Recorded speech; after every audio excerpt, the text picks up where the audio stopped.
It is about that time for Ready, Set, Real Estate. And I am so stoked. I'm always stoked, you guys. I'm always pumped about what we're doing. Anything real estate related, that is. And we are on our live Wednesday show. It's going to be jam-packed today with powerful information. I see folks chiming in. Shout out to Kendra. Kendra B's on the line. Thank you, Kendra, for your continued support. I see she's got fam in the building. Sega Capital. I've got Wayne Kimball Jr., co-founder, managing partner, and Alex Sanders Jr., also co-founder and managing partner. These two kings, I should say, bring a plethora of knowledge, experience, and information, and they have developed quite a private investment group that we're going to learn more about what it means to give back to the community, not just in your words, but in your actions. And I am so happy and so honored to have them both on the show today. And I will introduce to you all Wayne and Alex. Welcome to the show. Thank you so much, Lisa. We're glad to be here. We just feed off of your excitement and your enthusiasm, and we mirrored that as well. We can't wait to share some of the things we've been doing, but also, how people like you and so many other advocates like Kendra continue to really feed our community by way of real estate. So thank you again for having us. Absolutely. I'm glad we worked out schedules because you all are doing amazing things, and it is a joy to see both of you building your teams and making strides. Because I know in this game, people think it's get in quick, make money. Mm-hmm. And I was reading up on some of your stories when you first started out and making the flights to meet your investors. And I know the story, but our audience doesn't. So I would love for you to just touch on just some of the growing pains. But let's start out with where you're from. And Alex, I want you to say hi too. I was waiting to jump in. Hey, everyone. Yeah. Thanks for having us. Yes. So I'm going to be panning between both of you as we take turns sharing. And I'm like I said, I'm master's student. And even though I've got my experience, it is a joy just to bring other people in the industry that are doing different things, because what I have shared with all my guests on the show, I in no way am trying to do it all. In no way am I trying to do it all. So I'm happy that I can bring someone else that is doing it on the level that you're doing it. So let's talk a little bit about that. Alex, share with us just kind of where you're from, and I think maybe the story of the merger with you and Alex and about Sega Capital. Okay, a little bit about myself. Wayne. I have Wayne up. Thank you. No wonder Wayne's like looking at me like, okay. So yeah, I'll let Alex share a little bit about himself. The two of us make a great team because I come with a strong corporate and global business background, and Alex definitely has a wealth of knowledge in the real estate space, and that's why we came together to create Sega Capital. And we definitely making some strides in the real estate industry, but I'll let him tell you the story about how we got started and some of the cool things we're doing. Oh, wonderful. Go for it.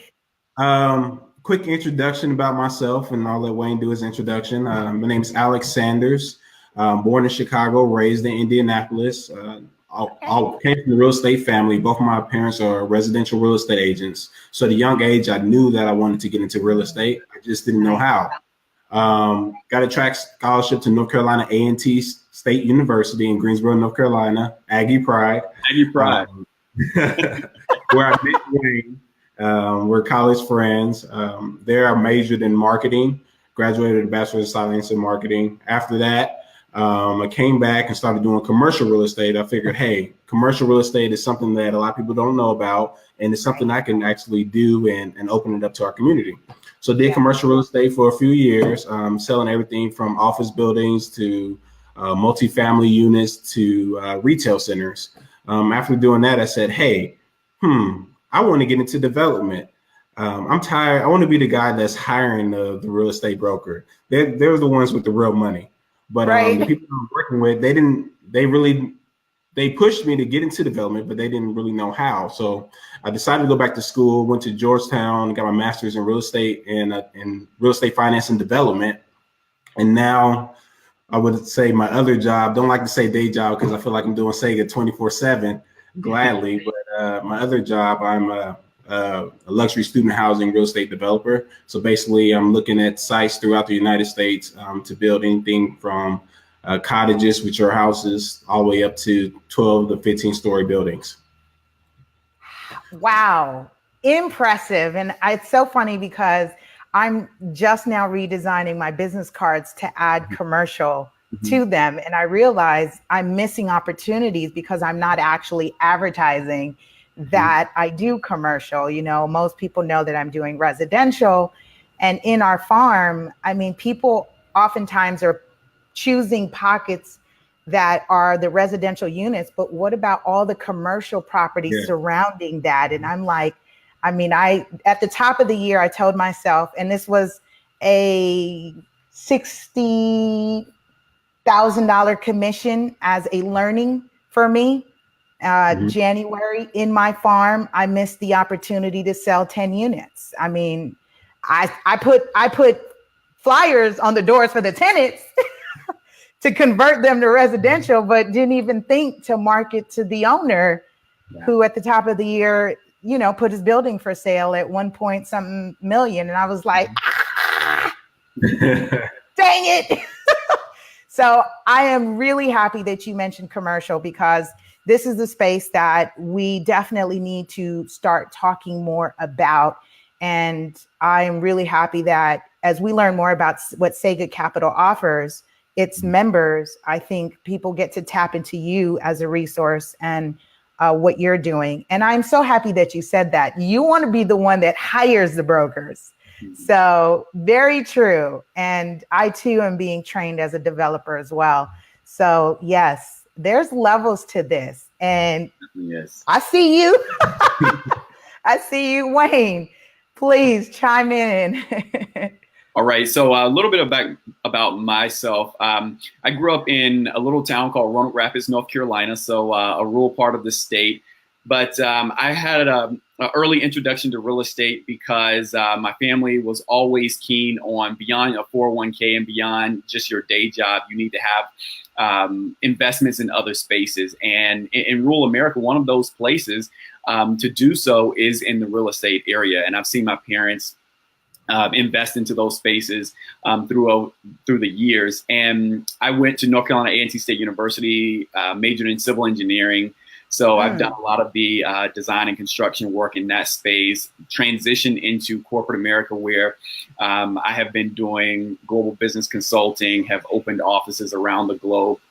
So as a matter of fact, one of the offices I opened in my 9-to-5 job was in the building that Alex sold. So, you know, there continue to be lots of synergies there. Yes, that's so awesome. You know, as I continue to grow both professionally and personally, I knew that I wanted to begin to diversify my own portfolio. And it was at a holiday party a few years ago that Alex and I were having a conversation about, you know, us both having a passion about investing in real estate. You know, we talked about and we knew what each other did in our day jobs. And we have been friends since college, like Alex said. And we said, hey, well, let's do this together. Surely enough, 3 months after that conversation, we had our first investment property, and the rest is history. So today, we're excited about not just only sharing that story with people, but sharing that opportunity with people. And at Sega Capital, we really believe in making real investments. When you see that tagline in print or on our website, it's, you know, the word real in all caps, the word estate in hard brackets, and then investments. Because obviously it is real estate investments, but it's all about real investments. We're making real investments into the community by way of creating and offering clean, safe, affordable housing. We are making real investments into the people of the community by offering employment opportunities and ways for them to be involved.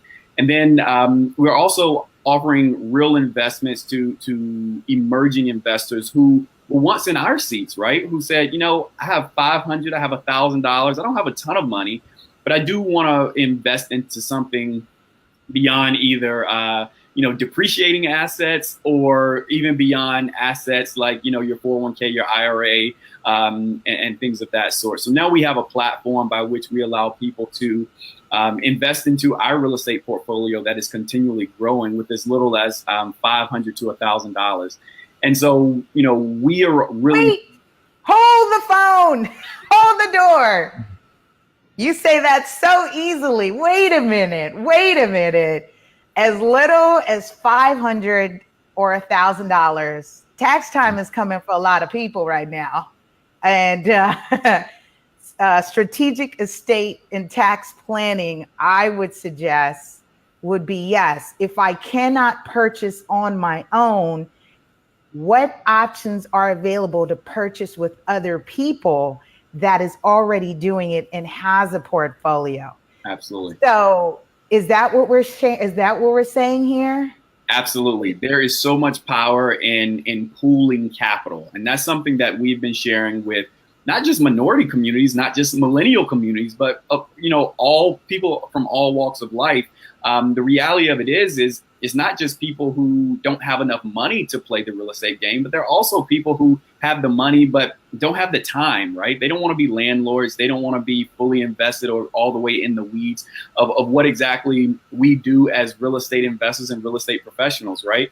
So we definitely offer that opportunity for people to be engaged. And that's something that we're very proud of because, it's just another way that we are bringing people along with us on the journey. And I think that's what excites us most. We're educating people, we're enabling people, and we're empowering people to do something in real estate that they otherwise wouldn't have the opportunity to do, whether that be financially, whether that be from a time or resource standpoint, or whether that even be, just from, like I said, not having the skills or the know-how. So we're excited to partner with those type people. And I'll let Alex tell you all about, some of the ways we are pooling money and crowdfunding. I appreciate that. Alex? So thanks, Wayne. Wayne mentioned that we have a portal, segacapital.com, where we have a list of properties where Wayne and I have already purchased it. We got it up and running, did the renovation, started collecting rent on it, paying the expenses. And we're like, hey, this property is making money. How can we help out the community or get other people invested into it?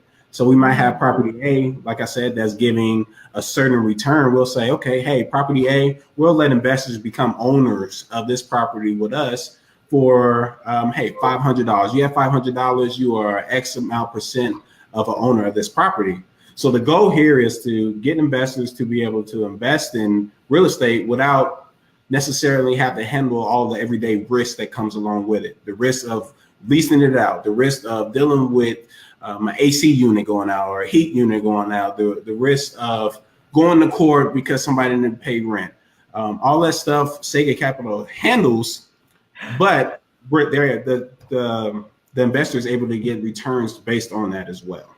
So that's just something that Wayne and I are really excited, and we just opened it up to our other people and other investors to take a chance to come look at it. And that is very strategic. So I wanted to touch on something that, again, it's important that we're bringing up because we deal with it in our everyday business.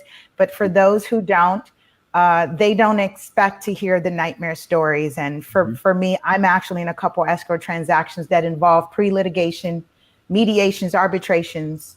I have clients suing the seller suing tenants, all that fun stuff. And when you mentioned about dealing with, right, as an investor, when you take on an as-is property, oftentimes you're dealing with evictions that can take time.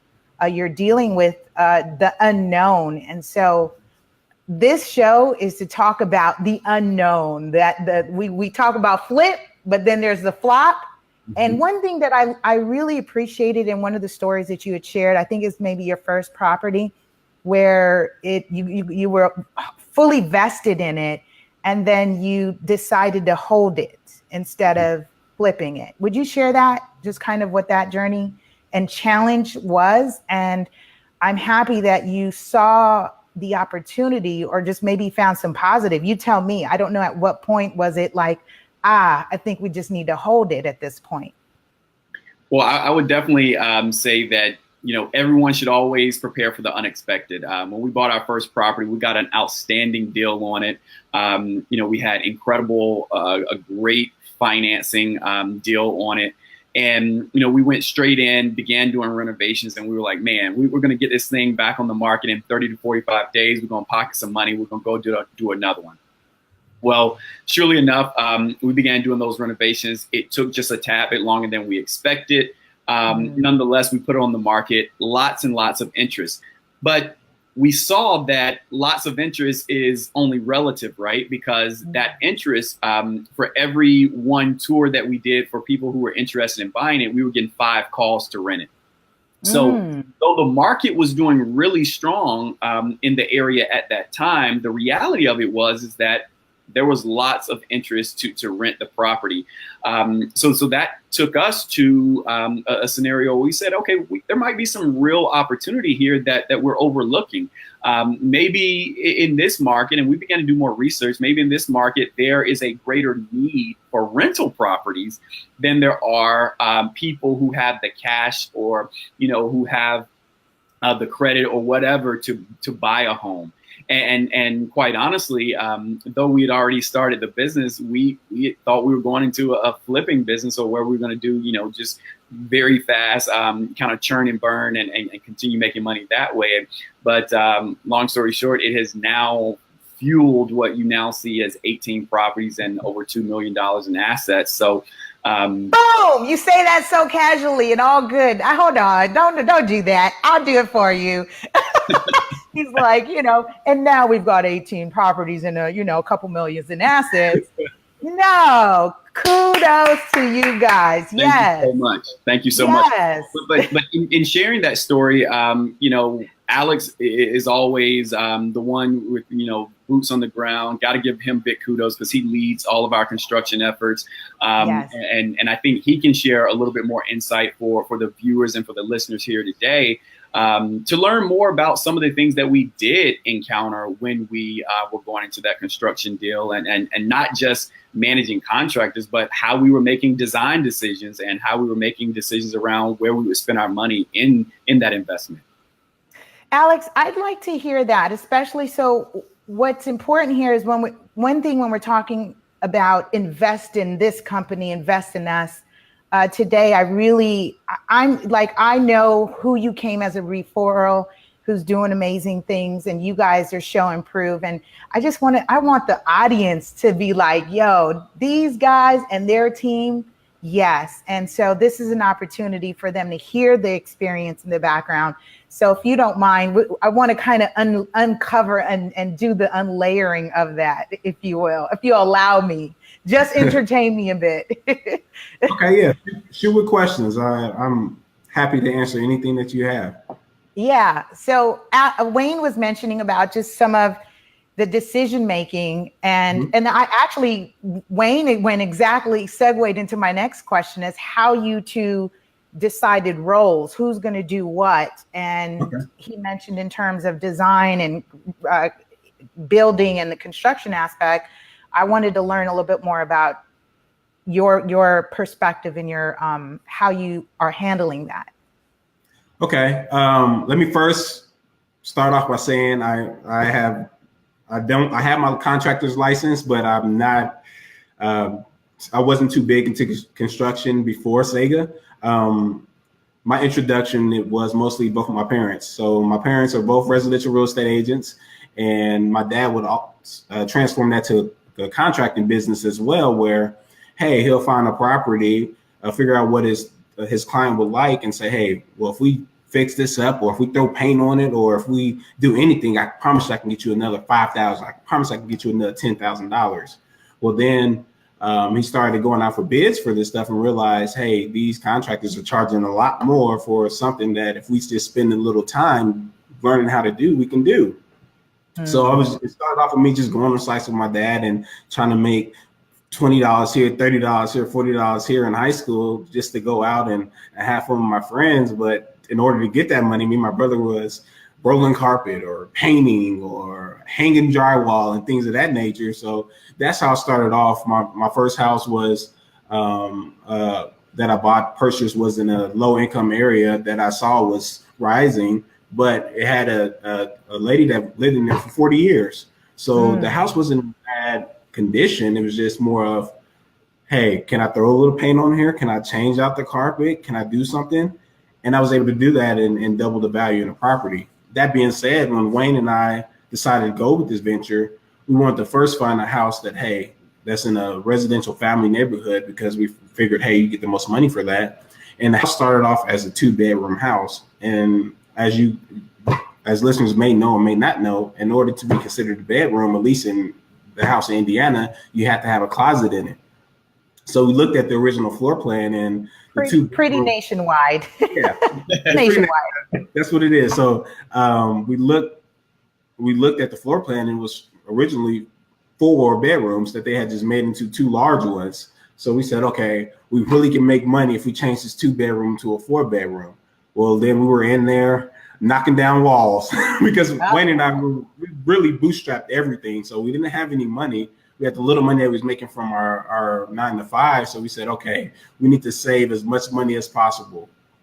So we were in there from nights and weekends, knocking down walls, hanging drywall, rolling floor, finding discounts at Lowe's, finding discounts at Home Depot, meeting contractors who may have a regular day job but want to make a little extra money on the side at night, and so the prices would be a little cheaper. We were using contractors who would do this at night and weekends as well in order to save money. Doing that, we was able to get our first property renovated for a lot less than what we had originally budgeted. But as Wayne told you, it wasn't selling as quickly as we needed to. Like I said, we were bootstrapping, so Wayne and I needed that money. We needed the money to come in. Loan payments start coming in, and we said, hey, let's just rent it out, and the rest is history. Right. Let me just kind of touch on, you said knocking down walls. Did you run into any permit issues at any point, at least with that property? So no, we did not. Most of it is, if you're knocking down walls, you're usually okay. The permit issues come into place when you're building the walls back up. And if you're building up a certain square footage of walls, since the bedrooms were already zoned, I guess, was supposed to be a 4-bedroom, it was easy for us to throw those walls back up, and the square footage was less than what we needed in order to get a permit. So we was able to knock all that out quickly and efficiently, just by doing that.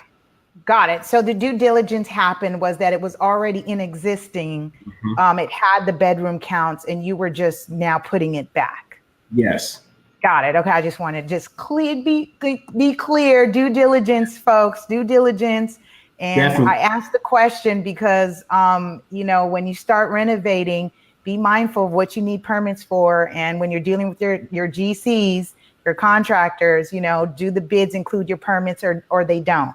So make sure you're asking the questions. And to add on to that, not only are you asking the questions, but you're asking the questions to multiple contractors.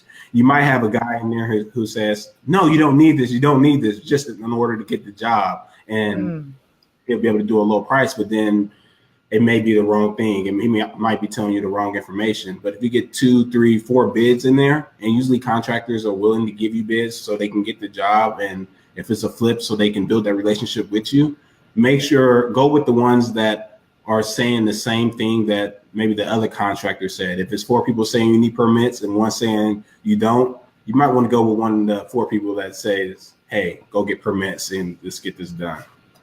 So you mean to tell me you're getting more than one bid on a job? You just don't go with the first one? Don't go with the first one. Absolutely. as Alex and I like to say to some of the people that we coach and mentor, when we're talking about flipping a house, we always say, don't get flipped, right?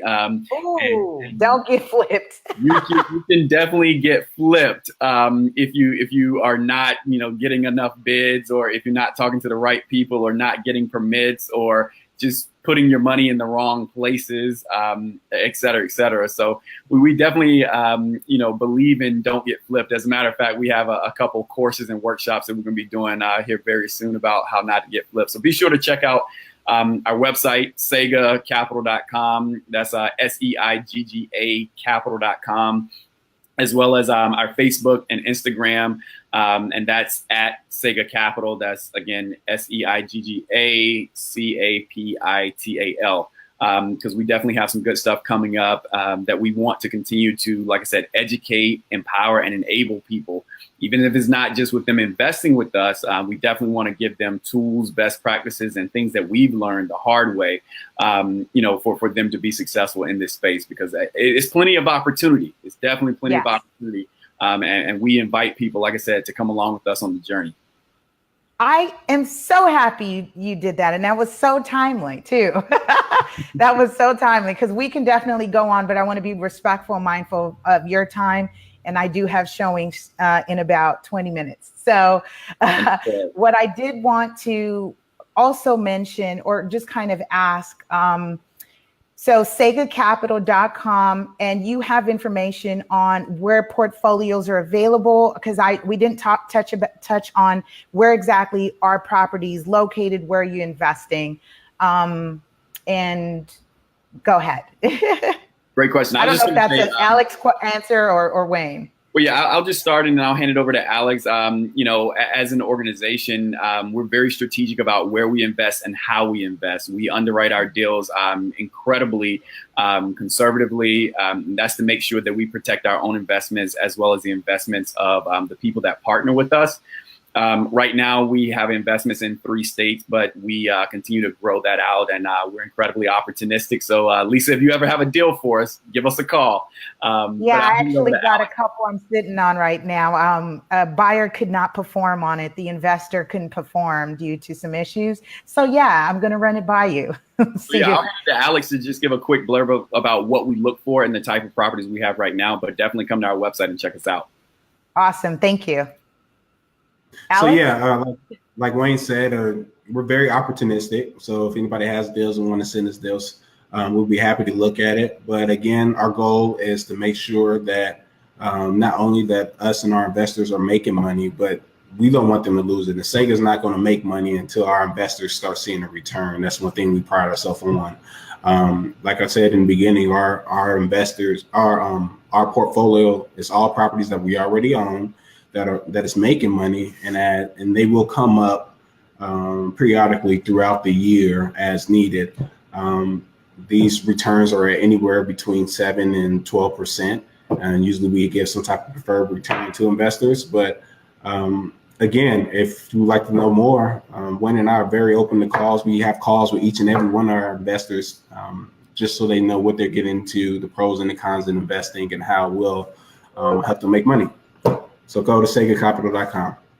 I appreciate that. Okay, so as we get ready to wrap the show, and this has been really, like I said, powerful. It has been very strategic. I really like that you guys are analytical, and it comes down to the numbers. See, when we talk about real estate from this standpoint, as I share this with our listening and viewing audience, when we share real estate from this standpoint, this is not emotional.